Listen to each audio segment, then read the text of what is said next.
2005 में मैं चाइना गया। चाइना के एयरपोर्ट पर उतरते ही मुझे अंदाज़ा हो गया कि चाइनीज़ को अंग्रेज़ी बिल्कुल नहीं आती। मैं उनसे बार-बार पूछ रहा था कुछ चीज़ें, लेकिन उन्हें इंग्लिश ना आने की वजह से मुझे शदीद मुश्किलात का सामना था। मैं अपने ट्रांसलेटर को भी ढूँढ रहा था क्योंकि वो भी उस वक़्त गुम हो चुके थे और मुझे इंतहाई कोफ्त हो रही थी क्योंकि मेरे पास बोलने के लिए ज़ुबान नहीं थी और उनके पास समझने वाला दिमाग नहीं था। ख़ैर, वहाँ से बड़ी मुश्किलों से हमने टैक्सी ढूँढी और करते-करते हम अपने होटल पहुँचे। लेकिन फिर मुझे अंदाज़ा हुआ कि मुझे चाइना में रहते हुए चाइनीज़ के कुछ बेसिक अल्फाज सीखने पड़ेंगे। मुझे अपने दिमाग को बदलना पड़ेगा, मुझे न्यूरोप्लास्टिसिटी अपने दिमाग के अंदर लानी पड़ेगी। सो मैंने सोचा और उसके साथ मैंने चाइना में चाइनीज़ सीखना शुरू कर दी। चाइनीज़ के आज भी कुछ अल्फाज मुझे याद हैं क्योंकि वो ऐसे अल्फाज थे, मसलन आप किसी का शुक्रिया अदा कर रहे हैं, आप किसी से पूछ रहे हैं कि वो कैसे हैं, नी हाओ, तो इसका मतलब ये है कि आप कैसे हैं। और स्पेशली आपको ये पता होना चाहिए कि वॉशरूम के बारे में आपने लोगों से कैसे पूछना है, वरना आप बहुत मुश्किल में भी गिर सकते हैं और मैं गिरा हूँ इस मामले में। जब आप किसी नई जगह पर जाते हैं तो आपके दिमाग की न्यूरोप्लास्टिसिटी होने के मैक्सिमम चांसेस होते हैं, यानी दिमाग के लिए ये बहुत अच्छा है। क्यों? क्योंकि नई जगह पर जाकर आपने नए खाने खाने हैं, आपने वहाँ की मेट्रोपॉलिटन सिस्टम देखना है, आपने वहाँ पर बसेस को ढूंढना है कि कौन सा रूट किस तरफ लेकर जाएगा, आपने सिनेमा घरों को ढूंढना है, आपने स्टूडियोज़ को ढूंढना है कि वो कहाँ पर हैं। और हर जगह पर आपको नए सरप्राइजेज मिलेंगे, अनएक्सपेक्टेड सिचुएशंस मिलेंगी जिनसे आपने डील करना है, रूटीन्स नहीं मिलेंगी। तो दिमाग रूटीन में तो नहीं सीखता, लेकिन जब नई नई सिचुएशंस दिमाग की तरफ आती हैं, वो नए नए खाने टेस्ट करता है, वो नई खुशबुएं सूंघता है, वो नए लोगों से मिलता है, तो दिमाग अपने आप को बदलना शुरू कर देता है, यानी उसकी लर्निंग होना शुरू हो जाती है। तो अगर आप न्यूरोप्लास्टिसिटी करना चाहते हैं तो अपने आप को एक ऐसी सिचुएशन में डालें जिससे आप पहले कभी नहीं गुजरे। मैं आपको लेकर चलता हूँ एक स्टडी की तरफ जो कि बहुत ही ज़्यादा मशहूर स्टडी है, और ये स्टडी है लंदन के टैक्सी ड्राइवरों की।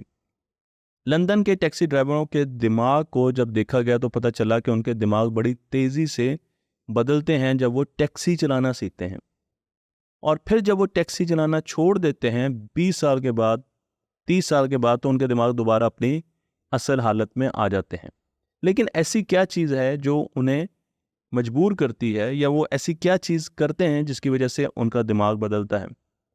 तो इस स्टडी में बताया गया कि लंदन के टैक्सी ड्राइवर्स को लंदन की 25,000 से लेकर मे बी 20,000 के करीब मुख्तलिफ स्ट्रीट्स और लैंडमार्क्स याद करने पड़ते हैं। जब वो चीज़ें बार बार नई चीज़ें याद करने की कोशिश करते हैं तो उनका दिमाग आहिस्ता आहिस्ता डेवलप करना शुरू कर देता है, और स्पेशली उनके दिमाग का एक हिस्सा जिसे हिप्पोकैम्पस कहते हैं वो डेवलप करना शुरू कर देता है। और हिप्पोकैम्पस वो इलाका है दिमाग का जहाँ पर मेमोरीज कंसोलिडेट होती हैं, यानी मेमोरीज को हम उनकी शेल्फ में रखते हैं कि ये मेमोरी इस तरफ की है, ये मेमोरी इस तरफ की है और ये मेमोरी इस तरफ की है। और उसके साथ साथ हमें स्पेशली नेविगेट करना है, चलते फिरते देखना है कि कौन सी जगह कहाँ पर है। तो इसलिए बताया गया कि लंदन के टैक्सी ड्राइवर्स पर जब ये रिसर्च की गई तो पता चला कि उनका हिप्पोकैम्पस आम बंदे से ज़्यादा है। तो उन्होंने इस्तेमाल कर करके अपने हिप्पोकैम्पस को उससे ज़्यादा डेवलप कर लिया है। मैं आपको ये भी बताता चलूँ कि जब आप नई जगह पर जाते हैं तो वहाँ पर नई चीज़ें सीखने के लिए तैयार रहें। अगर आप नए-नए काम करते हैं, आप स्कूबा डाइविंग करते हैं, आप बोटिंग करते हैं, आप कोई चेयर लिफ्ट लेते हैं, जितने नए एक्सपीरियंस लेंगे उतना ज़्यादा अच्छा होगा आपके दिमाग के लिए। अगर आप नई डिशेज़ खाते हैं, नए लोगों से मिलते हैं, नई लैंग्वेज सीखते हैं, ये भी आपके लिए बहुत अच्छा होगा। अगर आप उनके कल्चर को देखते हैं, आप उनकी वेबसाइट्स को देखते हैं, आप उनकी तरक्की को देखते हैं, उनके म्यूज़ियम्स को जाकर देखते हैं, जितने नए-नए काम करेंगे, आपके दिमाग के लिए बहुत ही अच्छा है। तो इसलिए न्यूरोप्लास्टिसिटी में कहते हैं कि अगर आप किसी नई जगह पर जाकर विज़िट करते हैं, तो ये तो बहुत ही अच्छा है दिमाग के लिए। मैं आपको ये भी बता दूँ कि दिमाग को नई लैंग्वेजेस सीखते हुए जो स्ट्रगल करना पड़ता है, जो जद्दोजहद करनी पड़ती है, जो उसे मुश्किलात का सामना करना पड़ता है, उससे दिमाग बहुत ज़्यादा मजबूत होता है और बहुत ज़्यादा डेवलप होता है। तो जब आप मैथ का भी एक प्रॉब्लम कर रहे हैं और उसमें फंसता है बच्चा और बार बार वो गुस्से में आता है, तो उस वक्त उसके नए न्यूरॉन्स या न्यूरॉन्स के नए कनेक्शन जनरेट हो रहे होते हैं।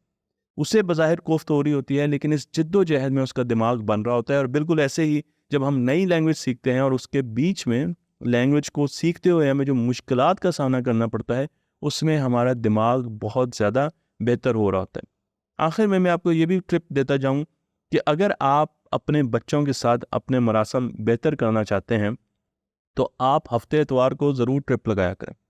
आप बाहर जाया करें, वीकेंड पर लोगों के साथ उठा बैठा करें, अपने बच्चों को नई जगह दिखाएं, नई चीज़ें खिलाएं, उन्हें मुख्तलिफ़ किस्म के नए एक्सपीरियंस दें।